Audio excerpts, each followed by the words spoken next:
Hello mga people! Ito nga po pala ang ganap na isang pinaka-OA na people sa buong mundo. Huy, hindi magiging ganun be. Hala, napaka-OA. Ayan na naman si Be. Inuna naman nga talaga ang pagligo kaysa sa pagkain para mas mabilis ang ating gawain be, o diba? Like super cute ko, napaka-fresh ko ngayong umaga. Malamang te, papasok ka na naman dahil Lunes naman. So ayan te, papaano na nga talaga yung sunrise. Tapos yan na ang cute. Tapos bigla ba naman nag-unga yung baka para namang nakikisali sa vlog. Charis. Nagsuklay nga muna ako dyan, be, kasi nakakainis ang suknit ng buhok na to para namang like, ang hirap-hirap suklayin para over. Ayan, nagpulbo na nga rin ako, pero hindi nga talaga ako dyan nag-lipstick kasi nga makain pa ako, masira lang yun, tapos ay napak-cute. Hindi na alam ang sasabihin. Hoy te, wag ka muna mag-cellphone, magkain ka muna dyan kasi may pinapanood kasi akong vlog dyan. Tapos ay nagkakain na nga rin talaga ako dyan ng umagahan. Grabe tong taon to, kumakain habang nanonood. Bakit kayo hindi ba? Chari! So ayan te, habang naglalakad ako palabas, napatapilok pa nga talaga ako sa tawa pa rin talaga siya. Ganyan naman talaga siya, be, kahit masaktan natatawa pa rin. Over! Pagdating ko nga talaga sa school, ay wala pa nga talaga ang mga tao dito na mga kaibigan ko. Bilang tatagal naman, wala akong kausap dito, napaka-boring naman mag-isa. Hindi ka na nasanay. Iba na yun.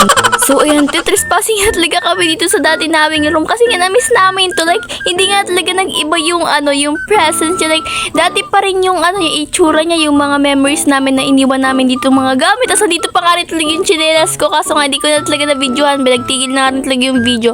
Kala ko naka-video pa. So nakakamiss talaga maging grade 8. Best section and best teacher. Huy! Paglabas nga talaga namin dun sa room na yun is may mga nakalagay na nga talaga dyan ng iba't ibang flag dahil buwan ng pambansang wika ba yun? Like, gano'n, nalimutan ko yung kung anong event ngayon, be. Like, yung mga bansa nasa Southeast Asia. Tapos pinaganghulaan nga talaga namin kung ano mga bansa yun, be. So, ayan, ang dami-dami nga talaga. Lahat nga po pala yan is nasa South Asia. So, ayan, napakaingay nga talaga ng mga taong to bago magsimula tong flag ceremony. Tapos, be, sa sobrang kaingayan namin, hindi na namin alam na nagsisimula na pala yung lupang inirang, be. Kaya, ayan, agad naman nga talaga kami dito nagkanta dyan ng national anthem. Ayan, be, ito na nga talaga yung event namin is buwan ng wikang pambansa. O, diba, may event na naman nung nakaraan, nutrition month, ngayon, buwan ng wika na naman.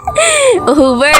Tapos, ang ihina naman nga talaga itong mga tao na ito, sigirigawan kasi dyan nga talaga dadaan yung mga teacher na naggaganda at naggagapuhan, be.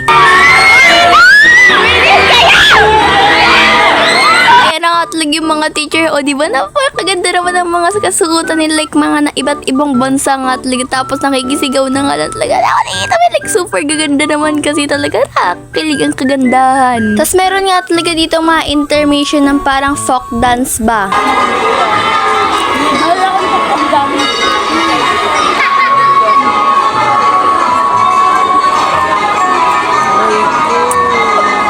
Nasa gilid nga na talaga ako yan, sa room nga talaga nila Gando. Tapos nagtatambay ako ito, like super cute naman tong tao na to. Tapos itong si Gando, inano nga talaga ako, tinika talaga, kala mo naman nga talaga may biceps. Charis! So ayan, naglalaro nga talaga kami dyan ni Chandler. Grabe nga talagang sigawan, be, pati nadadamay yung ko, katakutan ko sa laro yan. Di pati habang naglalaro niya si Chandler, grabe nga talaga ang mga sigawan namin, be, kasi hindi siya nakakalagpas dyan sa kinemers na yan. Tapos maya-maya nga is magkakain na nga rin talaga kami niya ng tanghalian. Tapos hindi na rin talaga ako nakapag-video nung hapon, be, like, ewan ko ba, nalimutan ko na nga rin. Kaya hanggang dito na nga rin talaga tong vlog na to. So bye-bye na nga talaga! Over! Salamat sa panonood mga people. Magugubi na nga talaga ang pinaka-OA ni people sa buong mundo, be.